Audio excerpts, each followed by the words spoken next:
happy to have Congresswoman Susan Davis with us here for a conversation that kind of extends the issues we've been talking about all morning.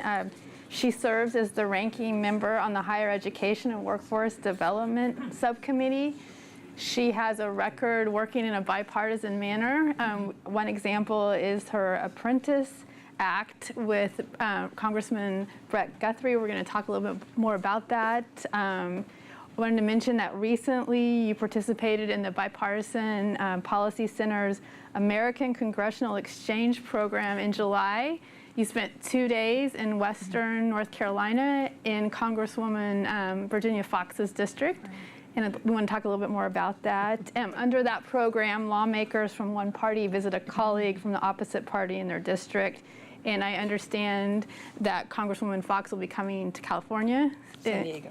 And is that next year? Is that right? We're hoping to do it before the end of the year. Okay. So I think we all kind of want to know about your trip. So why don't you tell us about the time you spent in North Carolina, in her district, and what you learned during that?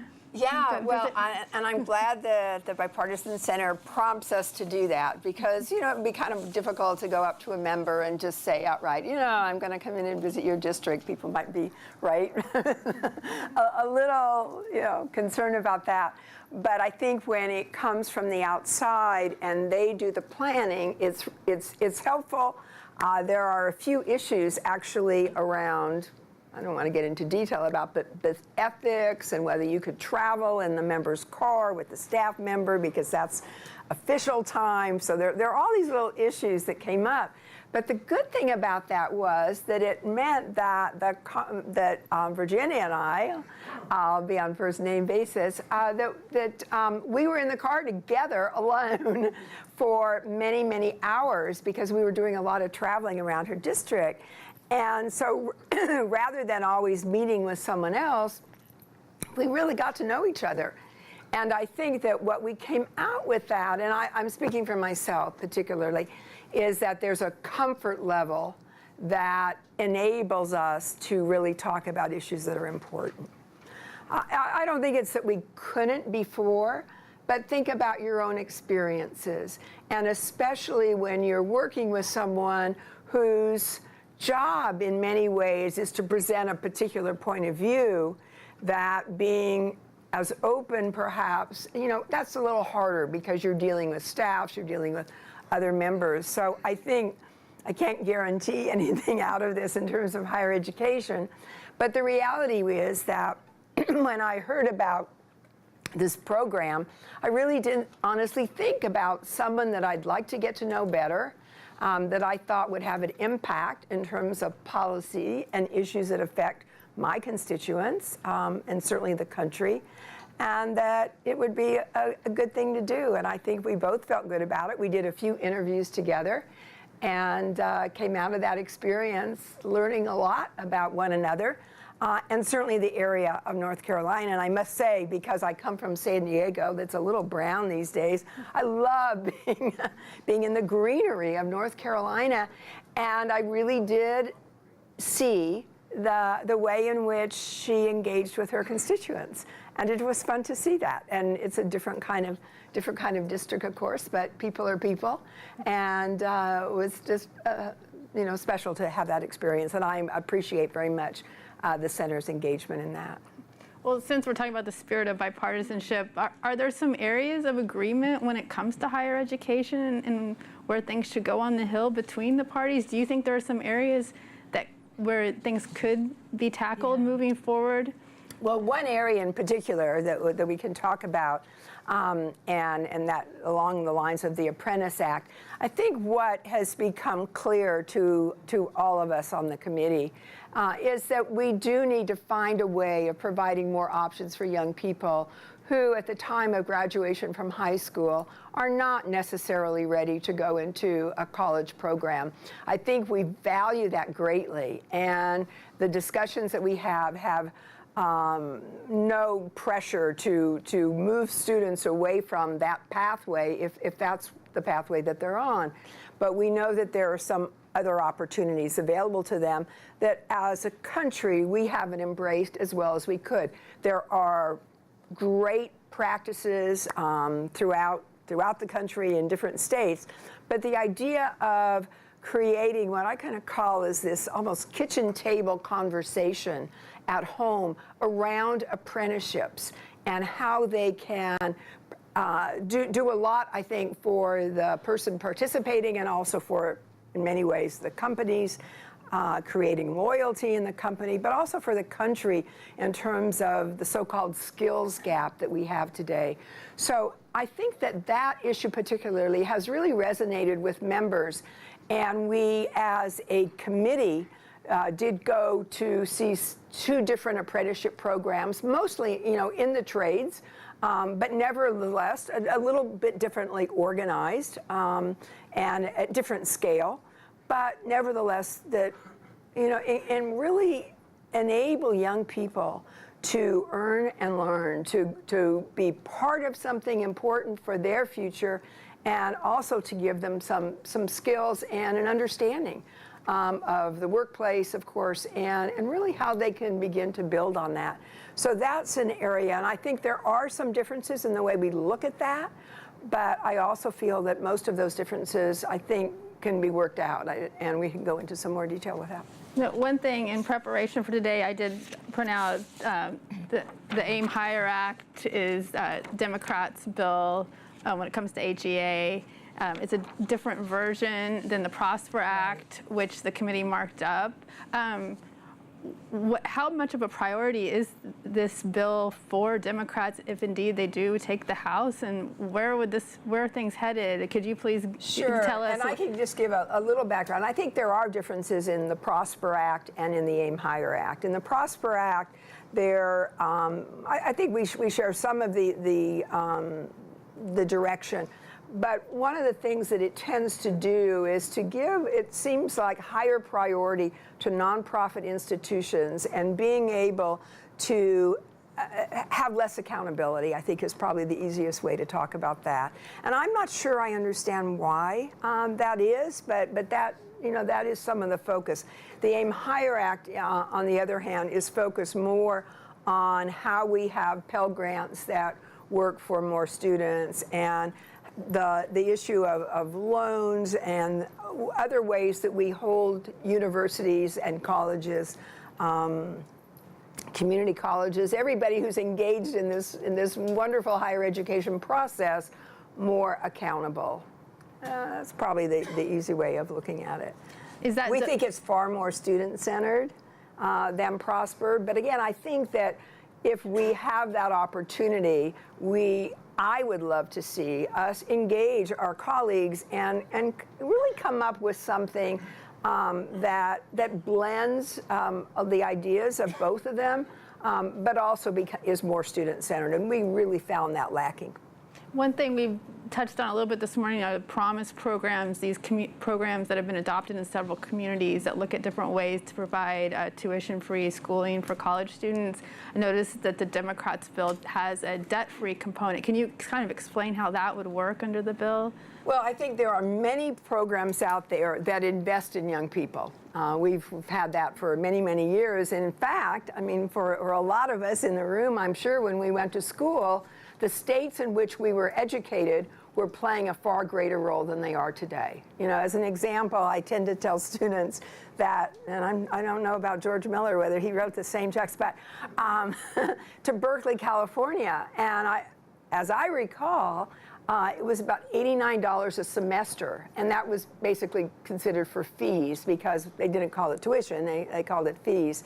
Well, that tells you that somebody, and perhaps the state, really believes that young people are their future in that state. And I felt that way, and I felt like I needed to return that education in the way of a contribution to the community. And I think today young people don't feel that as strongly. I think that those who participate in a Promise program where they know that the state is really investing in them. And I think that's kind of the difference that we have today. So I believe strongly that we need to make that investment. When it comes to debt-free, I think there are people who feel like, you got to have some skin in the game the reality is that all students have skin in the game. And if they're involved in a community college program, and we have some of those in California today that are providing most of the fees that students pay, but they're not covering textbooks, they're not covering housing. Most of the students who participate in these programs are still working at least part-time and sometimes 2/3 time.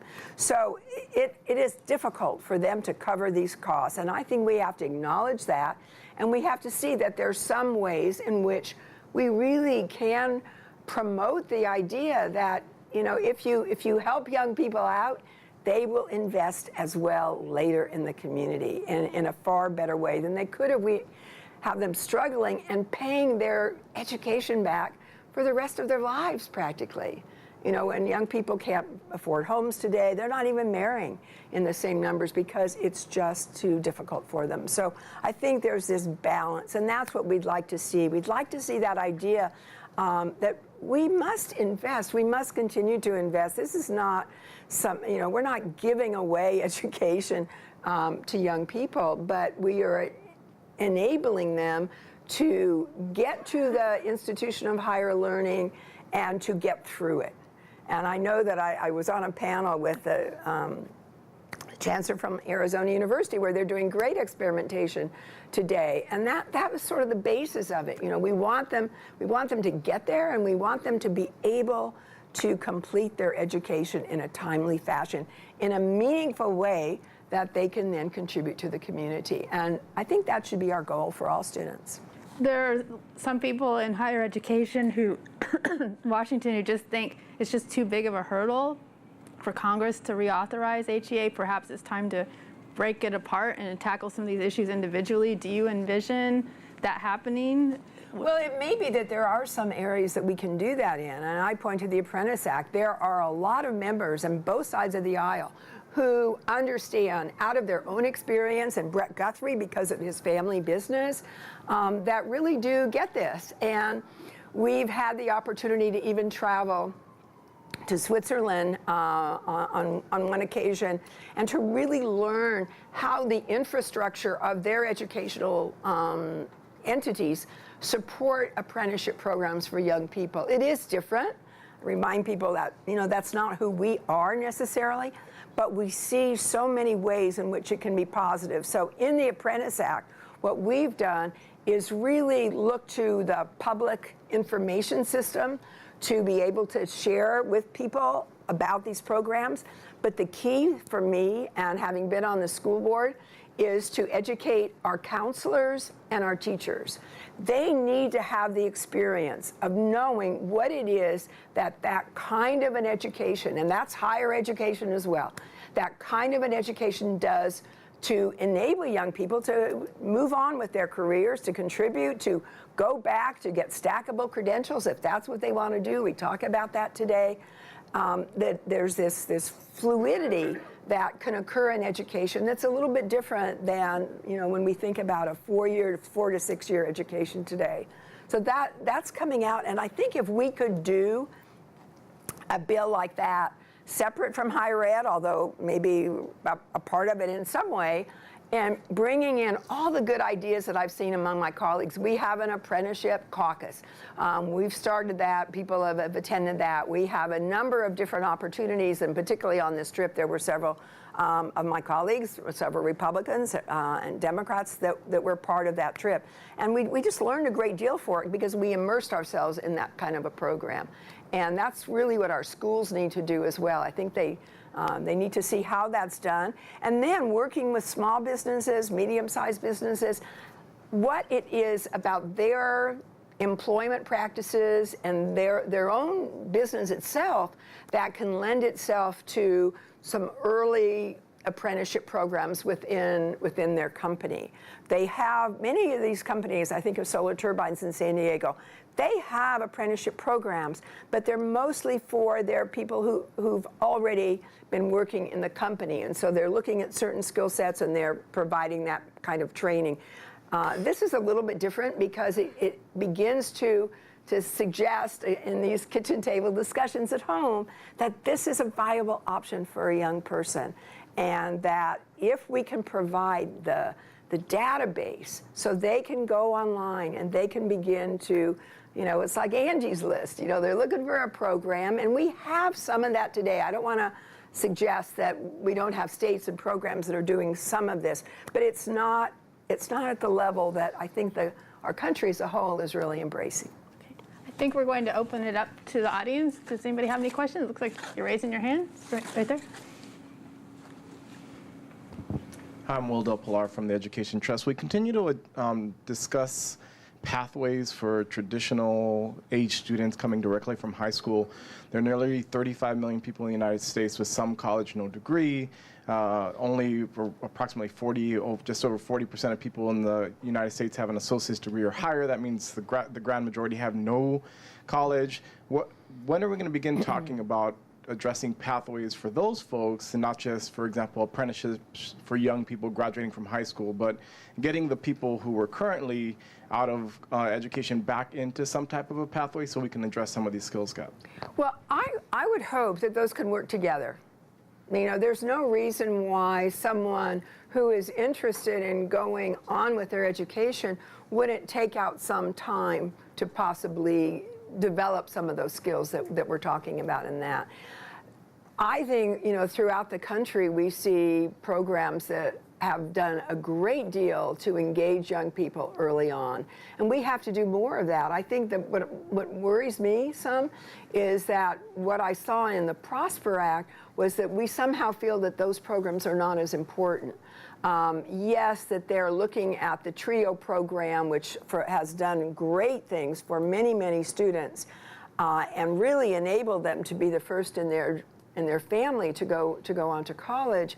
But at the same time that we may even be increasing that a little bit, we're enlarging the program so that it really dilutes the effort that we have going on. I think we've learned a lot in that program, and we want to be sure that we don't take away from that while we're trying to perhaps address a whole nother population. So staying with some of those programs that have really provided, I think, that pathway for young people. We all hear those stories, and they're inspiring because it has been difficult, really difficult, for a lot of these students to be able to be part of a whole different group of not so much of people, but to have aspirations beyond what they thought possible, and actually to be able to enter those fields and teach in those fields and participate in those fields. So I think that in many ways we're doing some of that, and we just need to do more that enables young people to do that. Part of that is the way that we educate our teachers. I happen to believe that we need to do far more in terms of how we support our teachers today, and we need to, whatever programs it is that are really engaging men and women coming out of high school that have an interest in teaching. You see that aptitude in kids if they really want to teach. There are some young people who are going to do that on the natural, and then others that you have to be pulled into a little bit. But having those programs that give them a sense of that and also keep them in a practicum so that they have that opportunity for a while to teach with an outstanding mentor, and to be able to do that. I think we do that in some areas. We do a better job with it. We have better evaluation tools, but we also need to be sure that we're still learning from how we do that best, and what's going to have the result that's required, the outcomes that we need to have, these tremendously great people in the classroom engaging with our young people, and that we have systems that bring them out of the classroom enough that we give that kind of substitute time so they can go out and see what are those skill gaps in the community, what are our businesses doing, and maybe they're not going to be able to teach them at the level that would be required as employees, but they can introduce them in all kinds of ways to that future. And I'd love to see teachers who are willing to go out there, businesses that are willing to go out there and engage teachers so they translate that back in the classroom. They use that in their teaching all the time. Somebody else have a question? This is your opportunity. Okay. Hi, my name is Paul Sherman. I'm with Mazone, a Jewish Response to Hunger.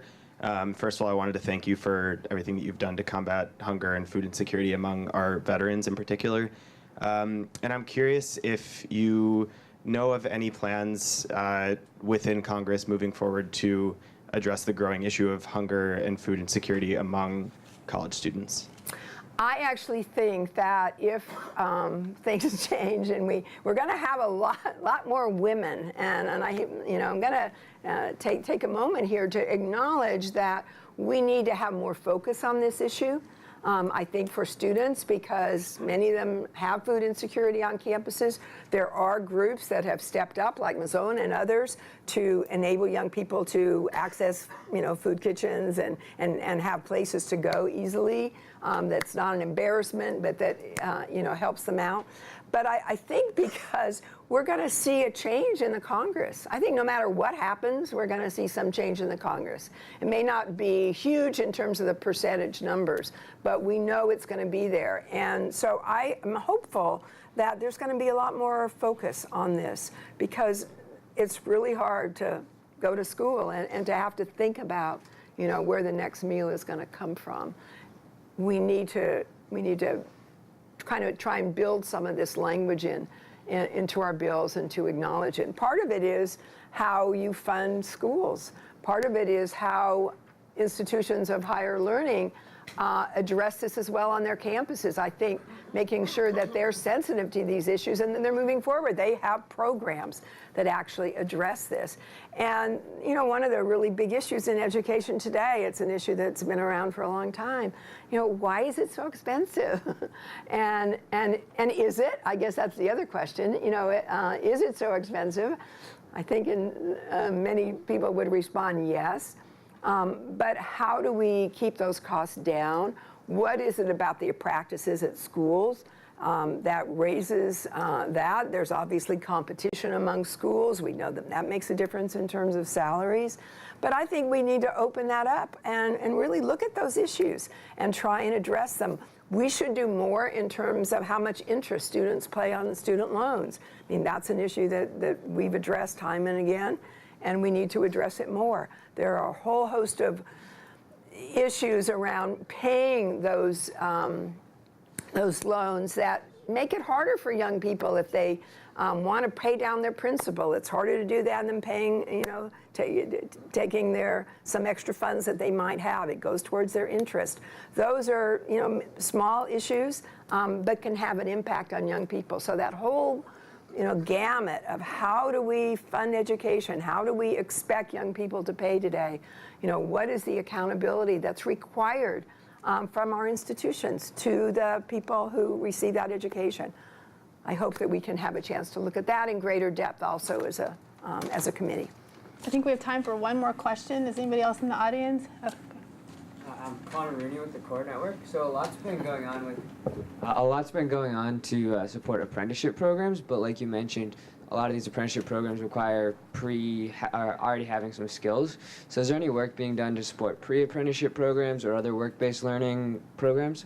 Yes, absolutely. And there are schools throughout the country that are engaged in this.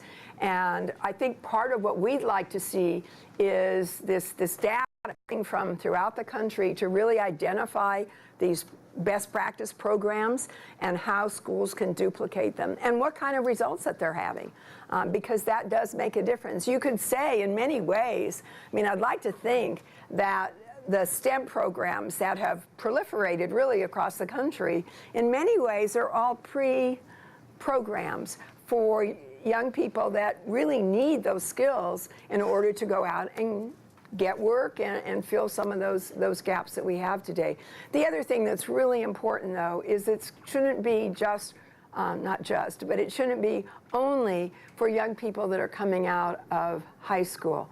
We know that I think the average age in apprenticeships is about 30.